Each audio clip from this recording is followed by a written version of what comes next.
Mailayo sa sakuna ang mga bata ngayong bagong taon, naisipan naman ng DSWD sa Maynila na palitan ang kanilang paputok ng mga laruan. Saksi si John Consulta. Hindi paglalaro, kundi pagpapaputok ng pikulo ang pinagkakabalahan ng mga batang nakilala ko sa palaruang ito sa Malate, Maynila. Yan ay kahit matagal nang bawal ang pikulo at panay ang babala ng mga otoridad kontra paputok, lalo na sa mga bata.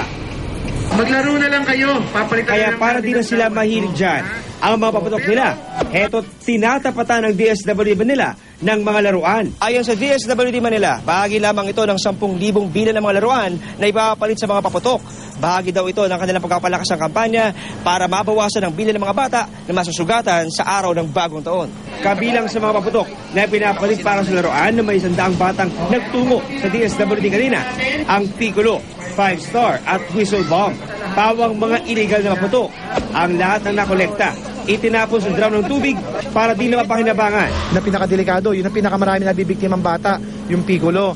Kaya pinili namin na ilagay itong mga palit center namin sa Tondo area. Tondo 1, Tondo 2, tsaka sa District 5. Pero yung ibang distrito, pwede rin sila magpalit doon. Dali lang nila yung paputok nila doon at papalitan namin ng laruan. Pero dahil ang pagsusuko ng paputok ay di kasiguruhang di na sila makakuha muli ng mga ito, ipinaliwanag din sa mga bata kung bakit ito pinagbabawal. Matapos makilahok sa kampanya, tinanong ko mga bata kung magpapaputok pa ba sila. Hindi po. Pero sa tingin mo bakit okay na palit mo lang yung mga laruan, makapaputok sa laruan? Para po maiwasan yung disgrasya. Pinakita po nagpapaputok, palit laruan na lang.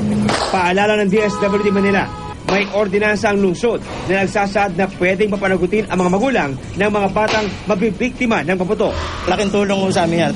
Isasama na ho namin sa Oplan paalala yan na yung mga paputok nila na dali na lang ho sa DSW, i-trip na at mapapaltan pa ho ng laruan. Ako si John Consulta, ang inyo saksi.